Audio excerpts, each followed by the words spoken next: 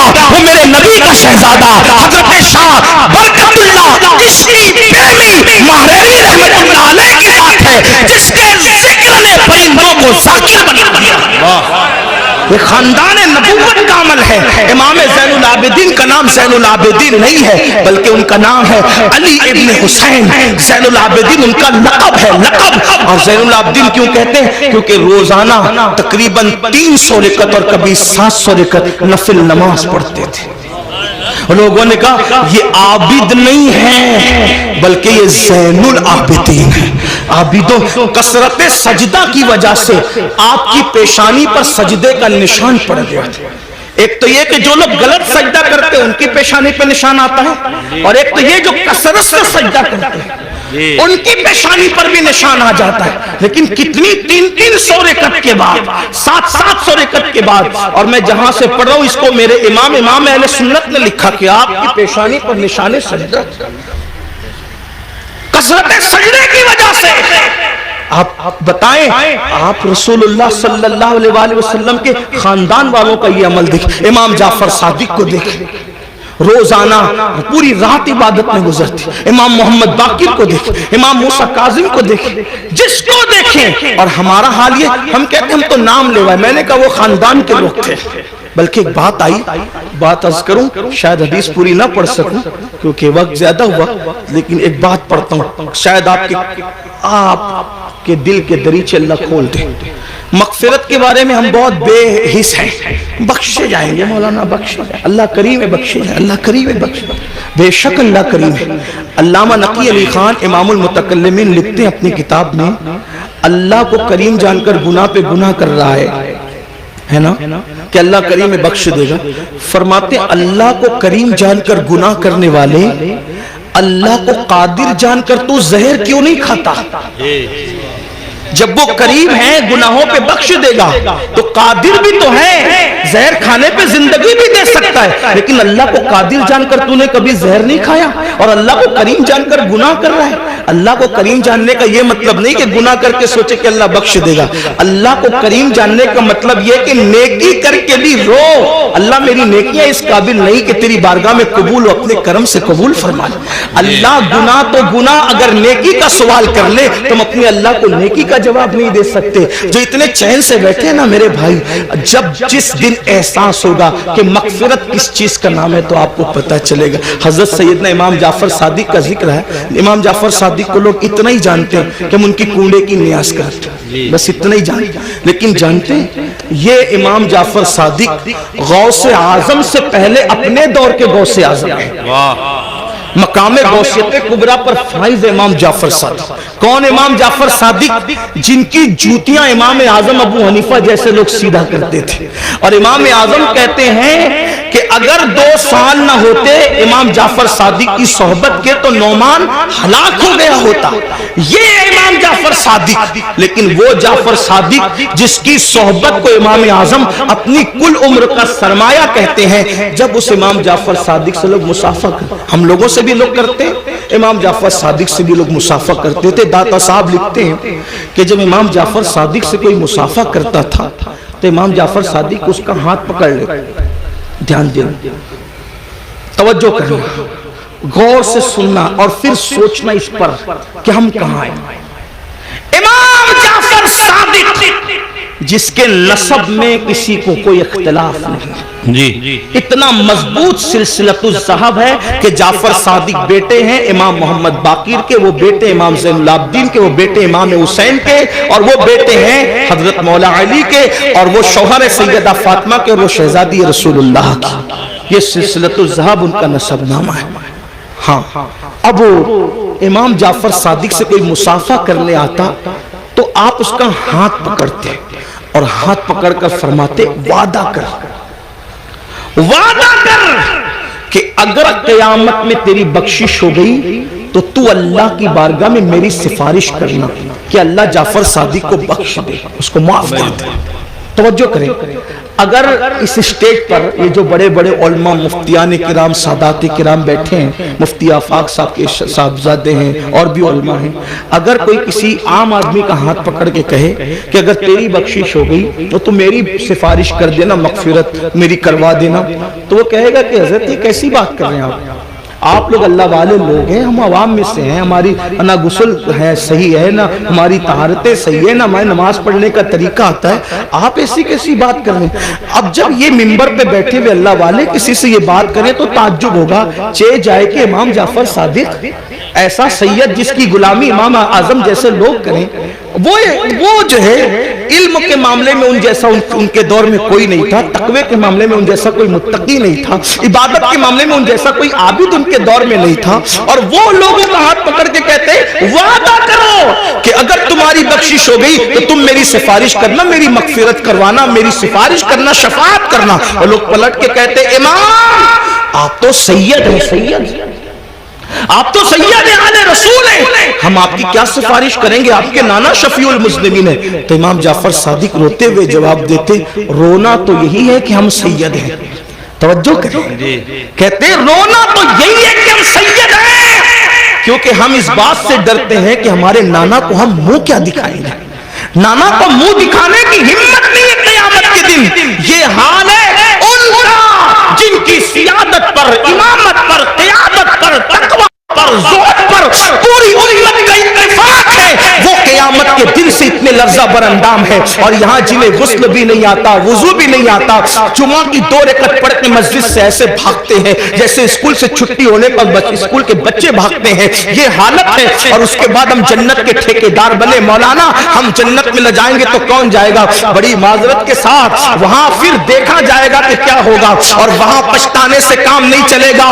آج لے ان کی پناہ، آج مدد مانگ ان سے، پھر نہ مانیں گے قیامت میں اگر مان گیا۔ آج راتوں کو ضائع کرنے والوں، آج راتوں کو فضول گزارنے والوں، وقت کو برباد کرنے والوں، یہ زندگی کا قیمتی سرمایہ اللہ نے پہلی اور آخری مرتبہ دیا ہے، خدا کے لیے اس کو ضائع نہ کرو، اس کو فضول برباد نہ کرو، ورنہ موت کے بعد پچھتانا ہوگا، موت کے بعد سوائے پچھتانے کے کچھ ہاتھ نہیں آئے گا، لیکن اس دن کا پچھتانا اللہ اکبر کوئی فائدہ نہ دے گا۔ اس کے بعد میرے اور تمہارے آقا صلی اللہ علیہ وسلم فرماتے ہیں کچھ لوگ ایسے ہوں گے اللہ اکبر جب وہ اپنی قبروں سے اٹھیں گے، یہ تیسرا گروپ ہے، یہ تیسرا ٹولہ ہے جو اپنی قبروں سے اٹھیں گے، اس حالت میں اٹھیں گے کہ ان کے پیٹ پہاڑوں کی جیسے بڑے بڑے پیٹ ہوں گے، اور ان کے پیٹوں کے اندر سانپ، بچھو اور آگ دہک رہی ہوگی۔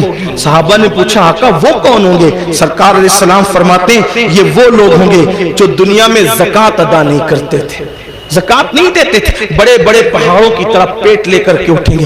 آج لوگ زکوٰۃ بھی نہیں دیتے پوری، اور پھر کوئی پیسہ لے کے بھاگ جاتا ہے، کوئی چوری کر لے جاتا ہے، مال ڈوب جاتا ہے، آگ لگ جاتی ہے، کہتے ہیں ہمارا نقصان ہو رہا ہے، نقصان ہو رہا ہے۔ یاد رکھنا جو پوری زکوٰۃ اللہ کے لیے نکال دے، میرے آقا فرماتے ہیں اس کا مال اللہ کے قلعے میں محفوظ ہو جاتا ہے، اس کے مال کی حفاظت ہو جاتی ہے۔ پھر چوتھے گروپ کے بارے میں میرے اور تمہارے آقا سچے نبی صلی اللہ علیہ وسلم نے فرمایا کہ جو چوتھا گروپ قبر سے نکلے گا اس کے منہ سے خون بہ رہا ہوگا، اور خون لے کر کے وہ نکلے گا۔ صحابہ نے پوچھا آقا جن کے منہ سے خون بہ رہا ہوگا وہ کون لوگ ہوں گے؟ آقا ارشاد فرماتے ہیں جو اپنے وعدوں کو توڑ دیتے تھے، وعدہ خلافی کرتے تھے، وہ ان کے منہ سے خون بہ رہا ہوگا۔ آج میں سمجھتا ہوں کہ شاید وعدہ خلافی کو گناہ بھی نہیں سمجھتے لوگ۔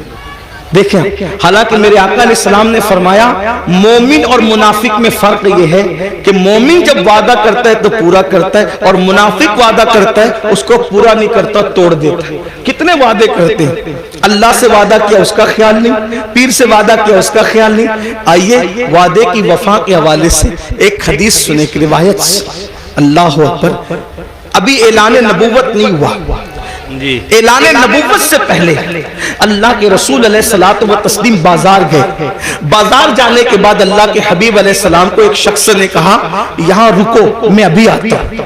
اس نے کہا رکو ابھی آتا ہوں، اور آقا نے اس سے وعدہ کر لیا ٹھیک ہے جب تک تم نہیں آؤ گے میں یہی ٹھہروں گا، یہی رکوں گا۔ اور اس کے بعد وہ شخص گیا اور جا کر کے بھول گیا کہ میں کسی سے وعدہ کر کے آیا ہوں یا وعدہ لے کر آیا ہوں کہ میں ابھی آتا ہوں، اور اس نے وعدہ کر لیا کہ ٹھیک ہے تمہارے آنے تک میں رکوں گا. پھر کیا ہوا؟ 3 دن گزر گئے. 3 دن کے بعد جب وہ شخص آیا تو اللہ کے رسول وہیں پر موجود تھے. اس نے پوچھا آپ یہاں؟ فرمایا تم سے میں نے وعدہ کیا تھا کہ جب تک تم نہیں آؤ گے میں یہیں رکا رہوں گا، اسی لیے میں یہاں رکا رہا. اور پھر میرے آقا نے نہ اس سے لڑائی کی، نہ جھگڑا کیا، نہ اس کو ڈانٹا، بلکہ صرف ایک جملہ کہا، اے شخص تو نے مجھے مشقت میں مبتلا کر دیا، تو نے مجھے تکلیف میں مبتلا کر دیا. یہ اعلان نبوت سے پہلے کا وعدے کا وفا کرنا تھا. جب میرے آقا نے نبوت کا اعلان کیا تو یہی واقعہ اس شخص کے ایمان لانے کا سبب بن گیا کہ جو شخص انسان سے کیا ہوا وعدہ اس کے ساتھ بے وفائی نہیں کرتا وہ جھوٹا نہیں ہو سکتا، وہ سچا ہے. تو جو وعدے کے خلاف کرے، آج تو یہ بھی ہوتا ہے کہ کسی لڑکی سے پیار کی بات کی، محبت کی بات کی، افیئر کی بات کی، رشتے کی بات کی، اور پھر کہا تیرے ساتھ شادی کریں گے، اور پھر شادی کے نام پہ اس کا شباب لوٹ لیا، اس کے ساتھ زنا کر لیا، اس کے ساتھ ساری رنگریلیاں منا لی، سارا کھیل کود کر لیا، اور اس کے بعد کہا اب تیرے ساتھ شادی نہیں کریں گے کیونکہ تو اس قابل نہیں ہے، تیرے اندر یہ عیب ہے، یہ عیب ہے، یہ عیب ہے. یاد رکھنا کسی پہ ظلم کرنے والوں اچھی طرح یاد رکھنا، پہلی بات تو افیئر کرنا جائز نہ تھا، پہلی بات تو ناجائز تعلقات کرنا جائز نہ تھے، پہلی بات تو کسی لڑکی سے دوستی کرنا جائز نہ تھی، اور اگر کی تھی اور وعدہ کیا تھا اللہ اکبر تو زنا اور اس کے ساتھ تنہائیاں جائز نہ تھی. اللہ اکبر. اب اس کا شباب لوٹ کر اس میں عیب نکال کر اس کو چھوڑ کر ایسے بھاگتے ہو جیسے پھولوں کا رس چوس کر کے بھورا بھاگ جاتا ہے، دوبارہ ادھر کا رخ نہیں کرتا. تتلیاں پھولوں کا رس چوس کر دوبارہ ادھر کا رخ نہیں کرتی. کسی کے شباب سے کھلواڑ کر کے، کسی کے حسن سے کھلواڑ کر کے، کسی کی آبرو سے کھلواڑ کر کے پھر اس کو چھوڑ کر نئے شکار کی تلاش میں جانے والوں، جان بوجھ کر کے کسی کی آبرو کے ساتھ سودا کرنے والوں، سنو اللہ کے حبیب علیہ السلام ارشاد فرماتے ہیں، فقیہ ابو اللہ سمرقندی اپنی کتاب میں لکھتے ہیں کہ اگر کسی نے کسی چڑیا سے بھی کھیل کر اس کی زندگی کو ختم کیا ہوگا، کسی نے کسی چڑیا کی زندگی سے کھیلا ہوگا، نہ کھانے کی حاجت تھی، نہ شرعی کوئی معاملہ تھا، صرف اپنے نفس کے لیے چڑیا سے کھیلا اور اس کو مار ڈالا، کھیلتے کھیلتے اس کی زندگی کو ختم کر دیا. آقا فرماتے ہیں وہ مری ہوئی چڑیا جس کی زندگی سے تم نے کھلواڑ کیا تھا، جب قیامت کا دن ہوگا تو اللہ کی عدالت میں فریاد کرے گی، مولا آج عدل کا دن ہے، آج انصاف کا دن ہے، مولا مجھے عدل چاہیے، اس شخص نے میری زندگی سے کھلواڑ کیا تھا. آقا فرماتے ہیں اس ننھی سی چڑیا کی شکایت بجلی کی گھن گرج کی طرح ہوگی، جیسے بجلی کڑکتی ہے ویسے ننھی سی چڑیا کی آواز میں گھن گرج ہوگی، اور جس کی شکایت چڑیا کر رہی ہوگی اس کا حال یہ ہوگا وہ پہاڑوں جیسی نیکیاں لے کر آئے گا. اللہ ارشاد فرمائے گا آج عدل کا دن ہے، آج انصاف کا دن ہے. اور پھر میرا اللہ فرمائے گا جس نے چڑیا کی زندگی سے کھلواڑ کیا آج اس کی نیکیاں نہیں دیکھی جائے گی، اس کو منہ کے بل گھسیٹتے ہوئے جہنم میں ڈال دیا جائے. آپ سے پوچھنا چاہتا ہوں، نفس کے پجاریوں سے پوچھنا چاہتا ہوں، نفسانی خواہشات میں ڈوبے ہوئے انسانوں سے پوچھنا چاہتا ہوں، اگر کسی چھٹاک بھر کی چڑیا کی زندگی سے کھیلا ہوگا تو پہاڑوں جیسی نیکیاں رد ہو جائے گی اور انسان جہنم کا ایندھن بنے گا. جس نے لڑکیوں کی زندگی سے کھیلا ہوگا، آبرو سے کھیلا ہوگا، اس کا انجام کیا ہوگا؟ اللہ کے بندو یہ دنیا ہی سب کچھ نہیں ہے، یہ دنیا کی رنگریلیاں ہی سب کچھ نہیں ہے، یہ دنیا کے مزے اور مستی سب کچھ نہیں ہے، یہ دنیا کا عیش و آرام سب کچھ نہیں ہے. اس دن کے بارے میں ڈرو جس دن کے بارے میں قرآن کہتا ہے یوم یقوم الروح والملائکہ صفا لا یتکلمون الا من اذن. اس دن جبریل امین اور سارے فرشتے اللہ کی ہیبت سے کانپتے ہوں گے، کسی میں کلام کرنے کی جرات نہیں ہوگی. اس دن اپنا کیا ہوگا؟ جس دن انبیاء کی زبان پہ نفسی نفسی ہوگا اس دن اپنا کیا حال ہوگا؟ اس لیے لوگ لڑکیوں کی زندگی سے تو کھیلتے ہیں، خود کی بیوی کا اگر سالن میں نمک زیادہ ہو جائے تو طلاق دے دے، مارے پیٹے. یاد رکھنا، اچھی طرح یاد رکھنا، یہ دنیا ہے، یہاں عیش کرنے، آرام کرنے، ظلم کرنے نہیں بھیجا. قرآن کہتا ہے الذی خلق الموت والحیات لیبلوکم ایکم احسن عملا، کہ اللہ نے زندگی اور موت کو اس لیے پیدا کیا کہ اللہ تمہیں آزمائے کون تھوڑی سی زندگی کو پا کر اچھا عمل کرتا ہے۔ اس کے بعد اب یہ آخری بات کروں گا، اس کے بعد بات پوری کر لیں گے، اس لیے کہ وہ 12 لوگوں کا ذکر کرنے جائیں گے تو شاید رات کے 3 بجیں گے، اور میری عادت ہے اس سے پہلے کہ لوگ ذکر الہی سے اکتا جائیں ہمیں اپنی بات مکمل کرنی چاہیے، اور لوگ کہیں چپ ہو جاؤ اس سے پہلے ہمیں خود ہی چپ ہو جانا چاہیے۔ یہ آداب محفل بھی ہے اور یہ شرافت کی نشانی بھی ہے۔ تو میں اسی پہ بات پوری کروں گا، پھر کسی دن موقع ملا انشاءاللہ تو یا تو آج کل تو بیانات یوٹیوب پر آتے ہی رہتے ہیں، کسی بھی جگہ مکمل ہو جائے گی تو آپ تک پہنچی جائے گی انشاءاللہ۔ یہ 5ویں بات ہے، لیکن اس کو دھیان سے سنیں، اور یہ آخری بات ہے آج کی محفل۔ اللہ کے رسول علیہ السلام فرماتے ہیں 5واں ٹولہ جب قبر سے نکلے گا تو ان کے جسم سے مردار کی بدبو آئے، مردار کی بدبو، اور وہ مردار کی بدبو لے کر کے اپنے قبر سے اٹھیں گے۔ صحابہ نے پوچھا حضور وہ کون ہوں گے؟ آقا فرماتے وہ لوگ ہوں گے جو دنیا میں چھپ چھپ کر گناہ کرتے، تنہائی میں گناہ کرتے، پوشیدہ طور پہ گناہ کرتے، لوگوں کے سامنے نیکیاں اور تنہائی میں گناہ۔ ایسے لوگوں کے لیے اللہ فرماتا ہے جو لوگوں کے سامنے نیکی کر کے تنہائی میں گناہ کریں میں ان کے ساتھ اعلان جنگ کرتا ہوں۔ اور دوسری حدیث میں آتا ہے کہ حباء منصورہ کی تفسیر کرتے ہوئے اللہ کے رسول نے خود فرمایا، آقا فرماتے ہیں صحابہ نے پوچھا حضور یہ حباء منصورہ کا مطلب کیا ہے کہ اللہ ان کی نیکیوں کو ذرے کی طرح بکھیر دے گا؟ تو آقا فرماتے ہیں جو تنہائیوں میں گناہ کرتے تھے اللہ ان کی نیکیوں کو ایسے بکھیر دے گا جیسے روزون کے ذرات ہوتے ہیں جو صرف دھوپ میں نظر آتے ہیں، اتنے باریک کر دے گا اللہ، یعنی اتنی بے وقت ہو جائے گی ان کی نیکیاں کہ اللہ تعالیٰ ان کے ذرے ذرے کر دے گا، ان کی نیکی کوئی کام کی نہیں ہوگی، اور اللہ پاک ان کی نیکیوں کو رد فرمائے گا۔ والعاقبۃ للمتقین، آخرت تو متقیوں کے لیے ہے۔ اس سلسلے میں حضرت زید ایک بات بیان کرتے ہیں، فرماتے ہیں میں قبرستان گیا، جب قبرستان پہنچا تو ایک درخت کو ٹیک لگا کر میں بیٹھ گیا، اس لیے کہ میں چاہتا تھا کہ قبروں کو دیکھ کر کے عبرت حاصل کروں۔ ایسے میں ٹیک لگا کے بیٹھ گیا تو میں نے کیا دیکھا، میری آنکھ لگی، آنکھ لگی تو دل کی آنکھیں بیدار ہوئی، میں نے خواب دیکھا کہ لوگ اپنی اپنی قبروں سے اٹھ رہے ہیں، کسی کے اجلے لباس ہے، کسی کے میلے لباس ہے، کوئی کیسا ہے کوئی کیسا ہے، لیکن ایک شخص کو میں نے دیکھا جب وہ اس کی قبر سے اٹھا، اس کی قبر سے تو ایک آسمان سے آگ کی چین زنجیر آئی اور اس کے حلق میں ڈالی گئی، اور وہ اس کے حلق سے گزرتے ہوئے پیٹ اور پیٹ کے بعد پھر نیچے کے مقام سے وہ زنجیر نکل گئی، اور وہ چیخ رہا تھا، چلا رہا تھا، اور چیختے چلاتے کہتا تھا مجھ پر یہ کیا عذاب ہو رہا ہے؟ کیا میں نماز نہیں پڑھتا تھا؟ کیا میں روزہ نہیں رکھتا تھا؟ کیا میں رمضان شریف کے روزے نہیں رکھتا تھا؟ کیا میں نے حج نہیں کیا تھا؟ کیا میں نے عمرے نہیں کیے تھے؟ کیا میں نے صدقہ نہیں دیا تھا؟ کیا میں نے زکات نہیں دی تھی؟ کیا میں فلاں نیک کام نہیں کرتا تھا؟ غرض کہ وہ اپنی ساری نیکیوں کو گنائے گا گنائے گا گنائے گا، اس کا مطلب وہ گنہگار نہیں تھا، وہ نیکوکار تھا، اس لیے وہ وہاں بھی نیکیوں کو گنائے گا۔ حضرت زید کہتے ہیں جب وہ اپنی نیکیوں کو گنا رہا تھا تو غیب سے آواز آئی بندے تو ساری نیکیاں کرتا تھا لیکن جب تو اکیلے میں اور تنہائی میں ہوتا تھا تب تو گناہ کرتا تھا، اللہ سے نہیں ڈرتا تھا، تو جس نے تنہائی کے اندر گناہ کیا اللہ نے اس کی نیکیوں کو ضائع کر دیا۔ آپ سے پوچھتا ہوں اللہ کے بندو، نرم نرم گدوں پہ لیٹ کر رات کی تنہائیوں میں چار دیواری میں کیا دیکھتے ہو؟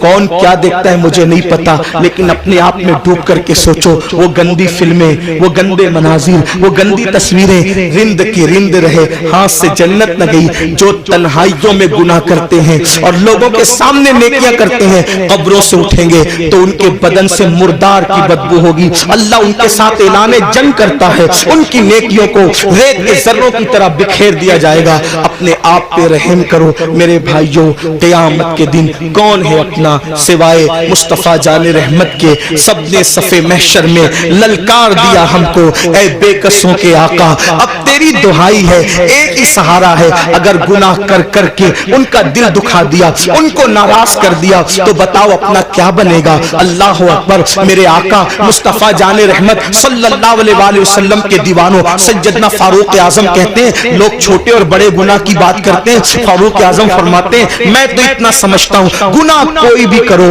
رسول اللہ کے دل کو تکلیف پہنچتی ہے، حضور کا دل دکھتا ہے، کوئی گناہ کرو دل حضور کا دکھتا ہے۔ اب آپ کو سے پوچھتا ہوں چہروں سے داڑیاں منڈا کر گٹروں میں پھینکتے ہو، فاروق اعظم کہہ رہے ہیں آقا کا دل دکھتا ہے، گندی فلمیں دیکھتے ہو، فاروق اعظم کہہ رہے ہیں آقا کا دل دکھتا ہے، کسی عورت پر بدنظری کرتے ہو آقا کا دل دکھتا ہے، مسجدوں کو ویران کرتے ہو آقا کا دل دکھتا ہے، نمازوں میں سستی کرتے ہو آقا کا دل دکھتا ہے، کسی مومن کو گالی دیتے ہو آقا کا دل دکھتا ہے۔ اتنا رسول اللہ کا دل قبر انور میں دکھاؤ گے اور اس کے بعد میدان محشر میں جب شفاعت کی بھیک لینے کے لیے ان کی بارگاہ میں پہنچو گے، اللہ نہ کرے اگر انہوں نے منہ پھیر لیا اور منہ پھیر کر کے یہ کہا او منافق جھوٹے مجھ سے عشق کا دعویٰ کرتا تھا اور میرے دل کو چھلنی چھلنی کرتا تھا، میرے دل کو دکھاتا تھا، میرے دل کو تکلیف پہنچاتا تھا۔ بتاؤ بھائیو جب سب نے للکار دیا ہوگا تو اسی آمنہ کے لال کا سہارا ہوگا، میرے آقا علیہ الصلوۃ والتسلیم کی شفاعت ہوگی۔ اگر وہ بھی منہ پھیر لیں، حالانکہ ان کے کرم سے ایسی امید نہیں ہے لیکن ان کی مزاج کی نزاکت بے چین بھی کرتی ہے۔ حضرت جگر مراد آبادی نے کہا تھا کہ اس امت آسی سے نہ منہ پھیر خدایا، نازک ہے بہت غیرت سلطان مدینہ۔ میرے آقا کی غیرت بہت نازک ہے، کتنی نازک ہے اتنا اندازہ کر لے۔ ایک بار ام المومنین نے اپنے گھر کے دیواروں پہ پردے لٹکا دیے تو آقا علیہ السلام نے چہرہ پھیر کر کے یہ فرمایا کہ ہم دیواروں کو کپڑے نہیں پہناتے، محبوبہ محبوب رب العالمین اگر دیواروں پہ پردے لٹکا دے تو وہاں سے غیرت کی وجہ سے چہرہ پھیر لیا جاتا ہے۔ اتنے جرائم کر کے اتنے بڑے مجرم بن کے حضور کے دربار میں کھڑے رہیں گے، اللہ اکبر۔ اگر ان کی غیرت کی نزاکت نے منہ پھیر لیا کہاں جاؤ گے، کس کے پاس جاؤ گے، کس کے دروازے پہ دستک دو گے؟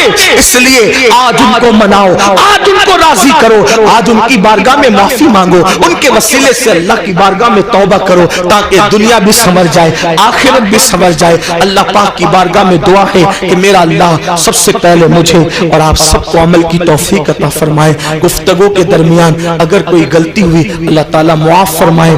استغفر اللہ ربی من کل ذنب واتوب الیہ وما علینا الا البلاغ۔ السلام علیکم ورحمۃ اللہ وبرکاتہ۔